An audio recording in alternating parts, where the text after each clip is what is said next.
बच्चे इस वक्त यानी कि मैं इन केमिस्ट्री कोऑर्डिनेट बॉन्ड्स को समझा रहा हूँ। केमिस्ट्री में यानी कि आप पढ़ते हैं ionic bond, covalent bonds, coordinate bonds. तो डिफरेंट टाइप्स के बॉन्ड्स यानी कि का फॉर्मेशन होता है जब यानी कि कंपाउंड बनता है। तो मैं इस वक्त यानी कि आपको कोऑर्डिनेट बॉन्ड के बारे में एक्सप्लेन कर रहा हूँ कि वो कैसे इसका फॉर्मेशन होता है। हम सबसे पहले यानी कि आपसे ये कहना चाह रहे हैं कि कोऑर्डिनेट बॉन्ड फॉर्मेशन के लिए कुछ कंडीशंस हैं। पहली चीज़ इट इज़ कोवेलेंट बॉन्ड, यानी कि कोऑर्डिनेट बॉन्ड अपने आप में एक कोवेलेंट बॉन्ड है और हमेशा यानी कि कोवेलेंट बॉन्ड तभी होता है जब यानी शेयरिंग ऑफ इलेक्ट्रॉन्स। तो यहाँ पे इलेक्ट्रॉन का शेयरिंग तो होगा और वो किस तरह का होगा, एनपीस यानी कि शेयर ई पैर come from one atom is called यानी कि कोऑर्डिनेट बॉन्ड। तो वहाँ पे जैसे यानी कि दो एटम है जिसमें एक एटम दूसरे एटम के साथ शेयरिंग तो कर रहा है, बट ये कह रहा है कि एक एटम जो अपने पास पेयर ऑफ यानी कि इलेक्ट्रॉन्स है वो पूरी तरह से यानी कि दूसरे एटम को क्या करेगा, डोनेट करेगा, तभी जाके बन पाएगा। तो ये ज़रूरी है कि वहाँ पर एक डोनर होना चाहिए और वहाँ पर एक एक्सेप्टर होना चाहिए, तभी जाके कोऑर्डिनेट बॉन्ड बन पाएगा। Necessary condition for the formation of coordinate bonds are what. ये ऑक्टेट ऑफ यानी कि डोनर एटम, जो एटम पेयर ऑफ इलेक्ट्रॉन्स को डोनेट करेगा उसका यानी कि ऑक्टेट पूरा होना चाहिए और उसके साथ साथ शुड कंप्लीट, उसका ऑक्टेट पूरा होगा, शुड हैव एटलीस्ट यानी कि one lone pair of electrons, उसके पास कम से कम एक लोन पेयर ऑफ इलेक्ट्रॉन्स होना चाहिए। दूसरी चीज़ कहना चाह रहे हैं कि जो यानी कि एक्सेप्टर है जो इलेक्ट्रॉन्स को लेगा वो atoms should have deficiency of at least a pair one pair of यानी इलेक्ट्रॉन्स। तो यानी कि ये कह सकते हैं कि उसके पास एटलीस्ट वन पेयर उसके पास होना चाहिए, यानी कि at least one pair of electrons उसके पास होना चाहिए। तो बात सारी समझ में आ गई कि जो यानी कि डोनर है उसके पास यानी कि एक लोन पेयर होना चाहिए और जो एक्सेप्टर है उसके पास यानी कि जो इलेक्ट्रॉन डेफिशिएंट है उसके पास यानी कि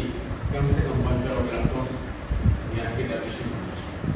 अब जैसे यहाँ पे एग्जाम्पल के लिए जैसे ये एक्स है, इसका ऑक्टेट पूरा है, इसके पास यानी कि ये 11 पेयर ऑफ इलेक्ट्रॉन्स देखा रखें। अब आपसे कहना चाह रहे हैं कि यहाँ का जो यहाँ की जो वाई है इसके पास यानी कि एक लॉन पेयर की कमी है, एक यानी कि दो इलेक्ट्रॉन की कमी है क्योंकि इससे स्टेट है और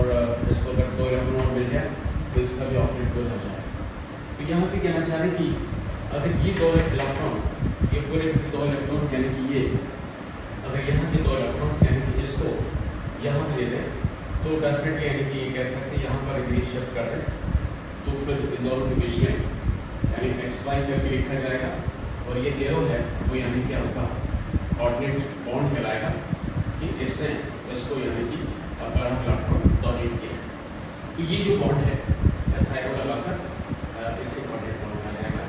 तो बस समझ में आ गई कि इसके पास यानी कम से कम एक लोन पेयर है और इसके पास एक लोन पेयर की यानी कि कमी है। तो acceptor should have a deficiency of at least one pair of electrons। तो इसके पास कितने ऑक्टेट बनने के लिए वन पेयर ऑफ इलेक्ट्रॉन्स की कमी है, तो इससे इसको डोनेट किया और इस तरह से दोनों के बीच में यानी कि ये एक बॉन्ड बनेगा तो वो यानी कि कोऑर्डिनेट बॉन्ड कहलाएगा। उससे हमेशा इस तरह से एरो बना के आपको करना है। अब इसके आगे बढ़ना चाह रहे हैं after this atom which provide electron pair और शेयरिंग इज कॉल्ड यानी कि डोनर। जैसे ये जो आपका है एटम है जो इसको इलेक्ट्रॉन प्रोवाइड कर रहा है वो यानी कि डोनर कहलाएगा। अदर एटम विच एक्सेप्ट यानी इलेक्ट्रॉन्स और जो इलेक्ट्रॉन को एक्सेप्ट कर रहा है, इलेक्ट्रॉन को ग्रहण कर रहा है वो यानी कि आपका एक्सेप्टर कहलाएगा। तो एक्सेप्टर यानी कि that is why it is और यानी कि डोनर एक्सेप्टर। इसलिए जो बॉन्ड है वो बॉन्ड यानी कि डोनर एक्सेप्टर बॉन्ड कहलाएगा। या इससे यानी इस बॉन्ड को आप एटी बॉन्ड भी कह सकते हैं। ओके, दिस इज को एग्जाम्पल के तौर पर बता रहे हैं कि आपके पास यानी कि जैसे ये आपका अमोनिया है जो यानी कि एक यूज बेस है और इसके पास यानी कि ये जो एन है इसके पास टोटल यानी कि एक दो तीन और तीन तो यानी कि इसके पास बॉन्ड का है और ये एक लॉन्ग का है। अब यहाँ पे ये आपका दैट इज बोरॉन ट्राइफ्लोराइड जिसके पास यानी कि एक दो तीन बॉन्ड है, इसके पास जो सेंट्रल एटम है तो यानी कि इसके पास 6 इलेक्ट्रॉन ही हुए। अब ये जो आपके पास एक लोन पेयर इस नाइट्रोजन के पास एक्स्ट्रा है वो अगर यहाँ पे डोनेट कर रहे हैं तो आपके पास ये इस तरह का यानी कि कंपाउंड बन जाएगा कि अमोनिया बोरॉन ट्राइफ्लोराइड कराएगा,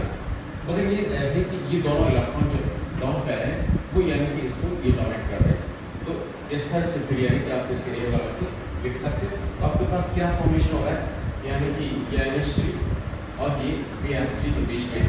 ये जो आपका डेटिव बॉन्ड यानी कि इम्पोर्टेंट बॉन्ड का फॉर्मेशन हो रहा है। तो ये बात समझ में आ गई कि ये आपके पास एक यूज बेस है, ये आपका यूज एसिड है, तो इसमें यानी कि इलेक्ट्रॉन्स की इलेक्ट्रॉन्स की कमी है।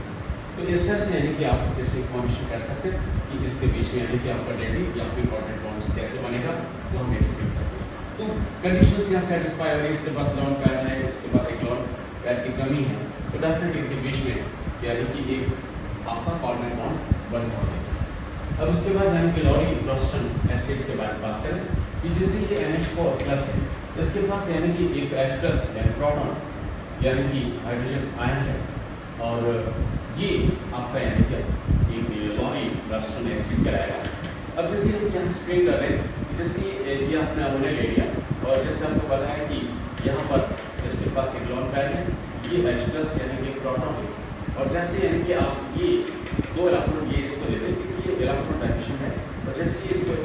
अपने दो इलेक्ट्रॉन देगा तो इसके बीच में यानी कि क्योंकि ये डोनर है और ये एक्सेप्टर है, तो यहाँ पे एक एरो लगा लिया हमने। अब इनके पास 1 2 3 4 बॉन्ड बन रहे हैं, तो इसका ऑप्टेट पूरा हो रहा है, और इन दोनों के बीच में एक सिंगल बॉन्ड दिख रहा है, बट ये एरो लगा के लिखना होता है इस बॉन्ड को इस तरह से एरो मार्क करके ये इसको यानी कि डाउन करना है इलेक्ट्रॉन्स, तो इस तरह से मार्क करना होता है। ये आपके पास यानी कि NH4 प्लस जो कि लॉरी ब्रोस्टन एसिड्स होगा, वो भी यानी कि एग्जांपल्स हैं लाइक, तो इससे यानी कि ऐसा बनना और ये अपने आप में ये बेस की फॉर्म में आ जाएगा, और ये H प्लस यानी कि अपने आप में यानी कि एसिड है। यहाँ भी कहना चाह रहे हैं कि जैसे ये हाइड्रोजन आयन का ले लिया, वो भी इसी तरह का एग्जाम्पल है। जैसे ले लिया जिसमें आपके पास जो ऑक्सीजन है इसके पास यानी कि 2 लॉन्ग पैर है और 2 बॉन्ड पैर है, टोटल यानी कि इसका ऑक्टेट तो पूरा हो रहा है। अब यानी कि जैसे कि H प्लस के साथ अगर इसको किया जाए तो यहाँ पे क्या होगा कि ये जो लॉन्ग पैर है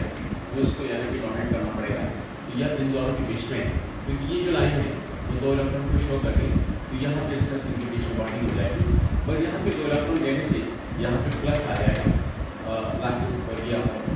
H हो गया, और इस तरह से यानी कि आपका H3O प्लस यानी आयन का फॉर्मेशन हो गया। तो इस तरह से यहाँ इन दोनों के बीच में भी आप ये यहाँ पे कोऑर्डिनेट बॉन्ड बनता दिखा है इसको और H के बीच में। जैसे यानी कि ऑक्सीजन ले लिया, तो ऑक्सीजन की यानी कि इसमें वो ऑक्सीजन की 3 यानी एटम है सर, तो सबसे पहले यानी कि इस तरह से ये लिया, इसके बाद 2 लॉन्ग पैर है और 2 यानी कि बॉन्ड पैर है, तो यह भी यानी कि इसका पूरा ऑक्टेट पूरा रहा है। यहाँ भी 2 लॉन्ग पैर और इसके साथ साथ यानी कि 2 यानी कि यहाँ पर बॉन्ड पैर है ये। अब इसके साथ साथ थर्ड यानी कि ऑक्सीजन है। अब यहाँ पे हम आपसे कहना चाह रहे हैं कि ये थर्ड ऑक्सीजन के पास आपके पास कितने हैं, 2 लॉन्ग पैर है। अब जैसे कि अगर ये वाला अगर ये दोनों इलेक्ट्रॉन्स इसको दे दिए जाए, तो जैसे आप इस 2 इलेक्ट्रॉन इसको देंगे तो इसके पास फिर एक ही लॉन्ग पैर बचेगा, और इन दोनों के बीच में एक कोऑर्डिनेट बॉन्ड का फॉर्मेशन होगा। अब आपके पास यहाँ पे यानी कि ये 2 लॉन्ग पैर थे, अब एक और लॉन्ग पैर आपका यहाँ पे क्योंकि यहाँ भी कहना चाह रहे हैं कि क्योंकि ये लॉन्ग पैर आपने इसको दे दिया, तो देने से यानी कि आपने ये रो आप करते हैं क्योंकि कोऑर्डिनेट बॉन्ड बन रहा है, और इस तरह से इसके पास अब यानी कि 3 लॉन्ग पैर है और ये एक बॉन्ड पैर है, अगर ये कोऑर्डिनेट बॉन्ड बन रहा है यहाँ पर इस तरह से। तो अब यानी कि आप देख सकते हैं जैसे कि बस यहाँ भी इस ऑक्सीजन को देखें, 2 लॉन्ग पैर 2 बॉन्ड पैर, इस ऑक्सीजन को देखें, 1 लॉन्ग पैर 2 बॉन्ड पैर और एक कोऑर्डिनेट बॉन्ड बन रहा है, तो इस तरह से सभी का यानी कि ऑक्टेट बनता नजर आ रहा है। पर यहाँ इसके और इसके बीच में यहाँ पे जो बॉन्ड बनता है वो यानी कि एक कोऑर्डिनेट बॉन्ड कहलाएगा। तो इस तरह से यानी कि आप बात समझिए कि यानी कि कोऑर्डिनेट बॉन्ड बनने की जो 2 कंडीशंस है कि एक जो डोनर है उसका ऑक्टेट पूरा होना चाहिए, और इसके साथ साथ जो एक्सेप्टर है वो यानी कि इलेक्ट्रॉन डाइमेंशन होना चाहिए, उसके पास कम से कम 1 पैर इलेक्ट्रॉन्स की कमी होनी चाहिए, तभी जाके यानी कि आपका कोऑर्डिनेट बॉन्ड बन पाएगा। That's all.